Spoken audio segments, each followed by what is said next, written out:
Hey there, how you doing? We're doing a practice test for Chapter 5B.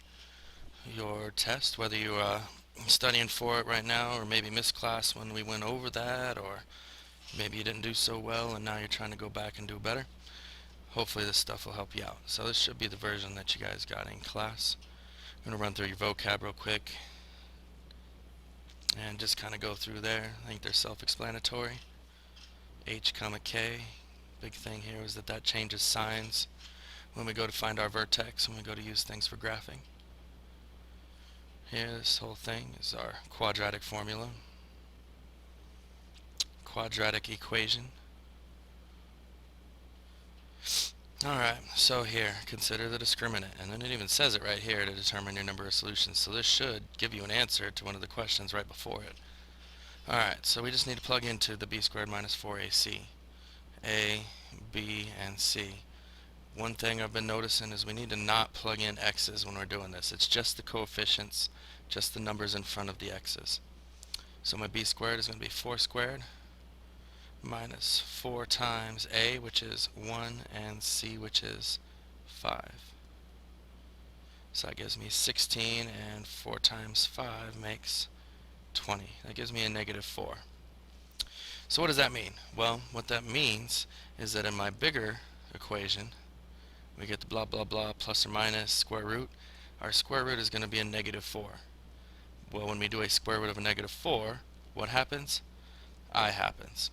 So in this case, we're going to choose A because our answer came out to be negative.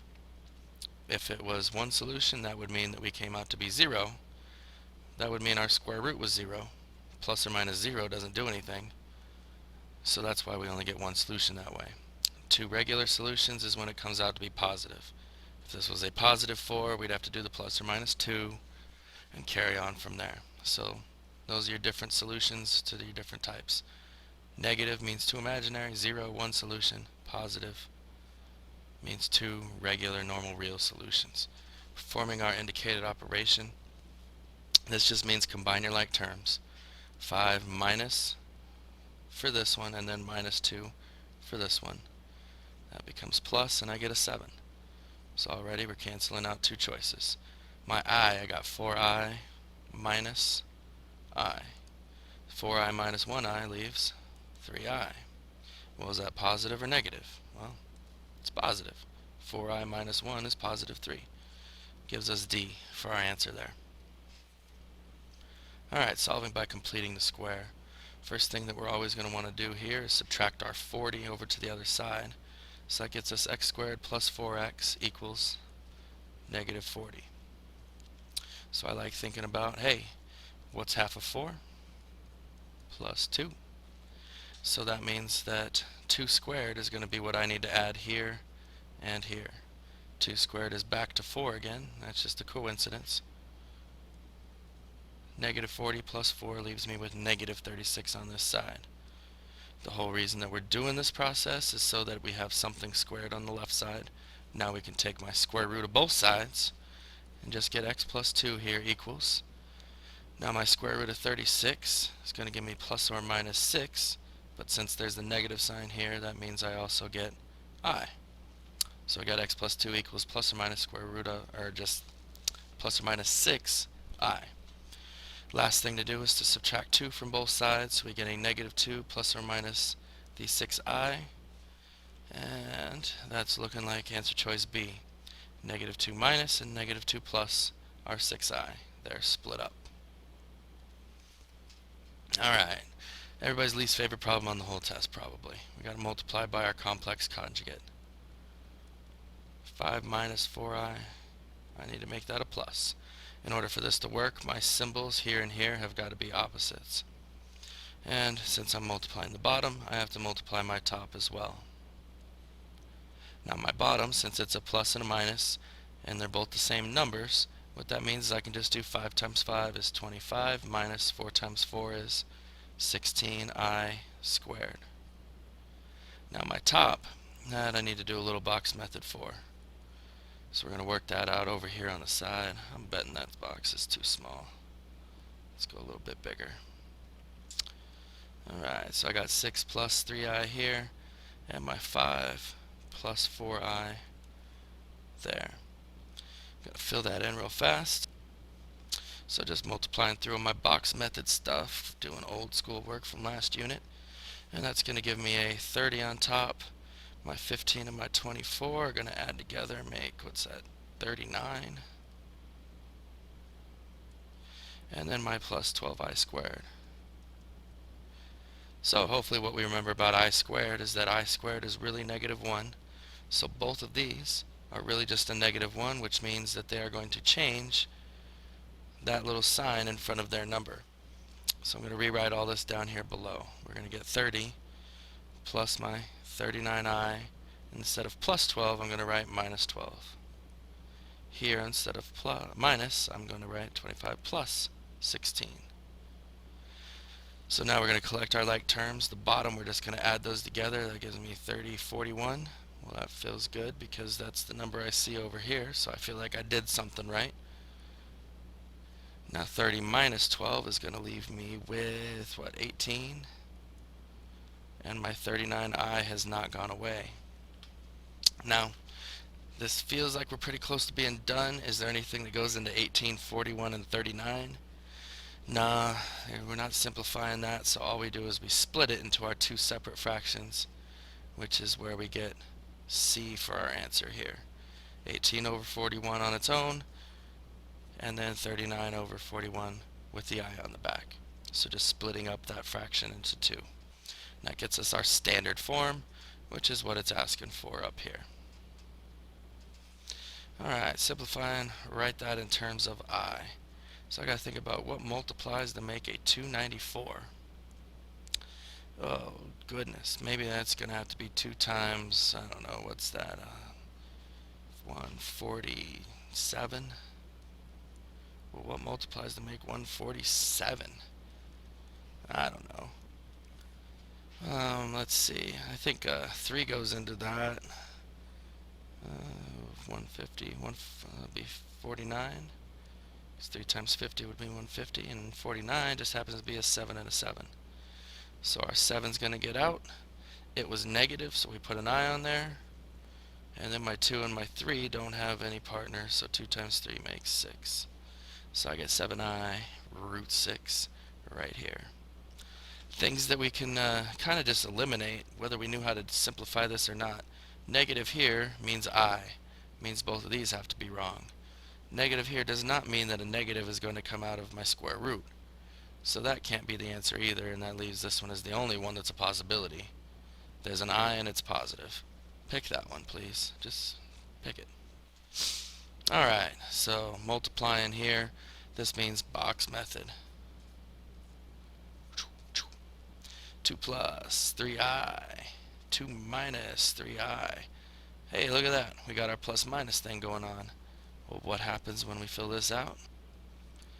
Well, what happens is our two middle terms here are going to cancel out for, that should be minus 9i squared. And this is why, when we keep seeing this pattern, the plus minus, we just square the front term, 4, and square the back term, 9i squared. So that I is really a negative 1, which really just changes this to positive. 4 plus 9 makes 13. Nice. Alright, look at these fancy little brackets going on here. X squared equals 16. Well, we take our square root of both sides, and x equals plus or minus square root of 16 is 4. I don't know how much easier we can get that one for you. 3 points right there, just take the square root. Same plan going on here, only now when we take our square root, we get x minus 2 equals plus or minus, in this case, 7. So I need to add 2 to both sides. I get x equals 2 plus or minus 7. Now a lot of us feel like we're done. Now if this was a square root of 7 or something that we didn't know how to deal with, we would be done. But since it's not, we know what 2 plus 7 is, and we know what 2 minus 7 is. So we need to figure out what both of those are in both of those situations. It gives me a 9 and a minus 5, and that looks a lot like D. Alright, so we got x squared minus 16x. The plus c is really just saying what number needs to go in this spot if I'm going to do my perfect square trinomial stuff. Well, we'd go x minus, what's half of 16? 8. So 8 squared is going to give me my number that goes here, and 8 times 8 is 64. So that's our number there. It's never going to be a negative number here. Do not pick a negative number for this answer. And it's not going to be this number times itself. Alright, finding our solution set. Couple ways we can go about this one. If you wanted to do a complete the square method, you're going to have to deal with this 7 out front. Not a big fan of that myself. So I'm going to add 2 to both sides and turn my equation into a 7x squared plus 10x plus 2 equals 0. Since I have it in that form, now I can do some quadratic formula. I've got my a, my b, and my c. So my quadratic formula is going to be negative b, which is negative now 10, plus or minus the square root of 10 squared minus 4. AC in this case is going to be 7 and 2. All over 2a, which was 7. So I still got my negative 10 here, plus or minus. My bottom's going to become 14, but I need to figure out what's going on with that square root. So let's look a little closer. 10 squared gives me 100 minus 4 times 7 times 2. Well, 7 times 2 is 14 times 4. Or you could do 2 times 4 is 8 times 7 is 56. 100 minus 56 is 44. So now this is what I'm seeing in my class a lot, is we're kind of getting to this point and we're feeling like we don't know what to do here. Well, first, we definitely cannot go and divide these by 2 or something like that. We cannot take care of this that way. We've got to go off to the side and think about what's the square root of 44 going to reduce to. 4 times 11, 2 and 2. So a 2 is going to come out, and 11 is going to stay in. So we get negative 10 plus or minus 2 square root of 11 over my 14. Now, and now only, is when I can start dividing things.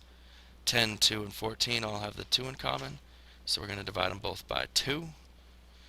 So we divide both of these, or all 3 of these really, by 2, and that gets us our negative 5 plus or minus. This 2 just goes away. Square root of 11 over, this becomes 7. Half of 14 is 7. So looking for my answer, I need that negative 5. I need the 11 and the 7. This is looking a lot like D. 14 on the bottom is wrong here.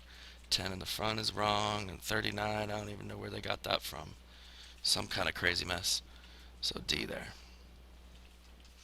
Alright, finding our step where something went wrong. This is kind of tricky because you've got to follow along with what their work is doing. But they're doing a complete the square method. So we just need to keep track of what they're doing. I know I talked way too long. So let's follow our steps here. Going to take subtract 11 to both sides. Looks like that's okay. Here they added the 36. Well, why? Because 12 divided by 2 makes 6, and 6 squared is the 36. They've got it in both spots, so that seems okay to me. So all these steps seem like we're on the right path. It looks like we took a square root of both sides, and square root of 25 is the 5. Seems alright. Subtracting 6 from both sides. Can I just put those together like that? No. This needs to be negative 6 plus or minus the 5 here. So the first place that something is written wrong is this 1. And so I'm going to choose step 5. You always want to be careful on these. It's always the first place that something is written wrong that you want to choose, not just kind of where they made a bad step. And I'm going to pause here and get over to another video for the last